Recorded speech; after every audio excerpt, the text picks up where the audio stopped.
حضرت موسی را ششم خیش گوش کنیم برادر عزیز چی گپ میشود. حضرت موسی میگه قومش جمع میکنه او 40 ساله او وشد عذاب الله مهربان گرفتار کرد 40 سال این پکله نه وقتی که کلام میشه برادر عزیز میگه جو جمع شون میکنه امر معروف کرده سایشون میگه خیلی امر معروف سختشون میکنه خیلی چی میشن گیریاشون نامیه گفت گپو بعدا میگه بین قومشون میگه یک همو بگیم وایش میخیزه امتش بگیم میگه ای موسی ای همه آدم با عقل کی میگه میپرسه حضرت موسی اتت میگه میام موسی است میگه بعد که الله سبحانه و تعالی ندو میکنش میگه ای موسی میگه الحال سوال دادن که از همه آدمی اصلا با عقل کیه شما جواب دادین که میام حالا که نگفتی که الله سبحانه و تعالی دانا است مثلا الله میدونه کیه این گپ نگفتی و سراز گفتی که میام گفتم میدونی که از تو با عقل آدم مثال در بین مثال بنده ها میگه ما دور میگه از تو با عقل از تو مثال چیه حضرت موسی میگه در حیرت مون یا الله سبحانه و تعالی کی باشه گفتی که ایمد با عقل و کتابی تورات ماده اومده پیامبر میام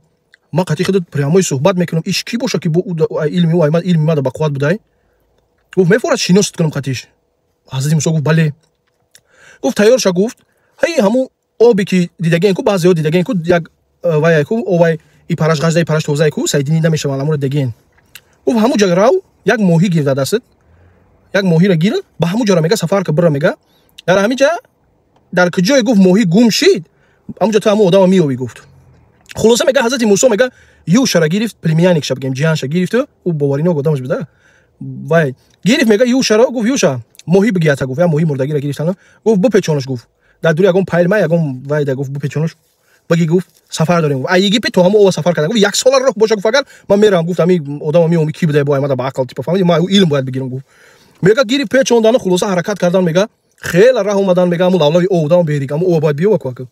میگه اومدن میگه دانی میراه میگه جو یک چشمه را دیدن میگه شیطان میگه کم ترک دام گرفتن میگه کی میگه حضرت موسی خوب بود ای میگه یوشع میگه او وای موی مردگی میگه خیر مردگی کی جو بشه میگه دام دنیا موندش میگه که دید میگه موی زنده شید میگه موی زنده شید پترک زد میگه پرید او دا بر رفت میگه این حیران شد که یک مقصد معجزه خداوندی را بی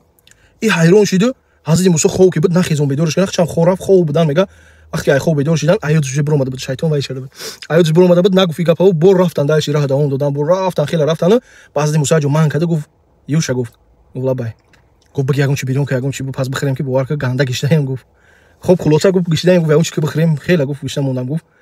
میگه همون جدا میگه دایودش زد میگه همین موهی گرفتگی میگه موهی گرفتگی دایودش زد میگه حضرت موسی گفت دایوداری گفت در اونجا شته بودیم گفت دام گرفتیم گفت او دام جا گفت موهی را موند گفت موهی گرفت گفت شیطان کام تر وایم کرد خور رفتیم بعد خیسان شیطان وایم کرد گفت من نتونستم گفت بگم تن نه دایودم زد گفت این نه گفت اونجا گرفت گفت هو گفت انا اونجا گفت مور الله سبحانه و تعالی نازل کرده گفت اونجا مثال که جدا موهی گم بشه مو یک چیز میوی تو گفت مو شخصیت برمیگردیم گفت با اونجا را میریم گفت انا که جورای ما که باشه برگشت حضرت موسی خاطی یوشع اومدن میشه فهمیدی اگه اومدن 4 مینوت شد ویدیو ما هفتم سریت ان شاء الله صبر که تماشا کن راحت میکنیم کیه چی بودم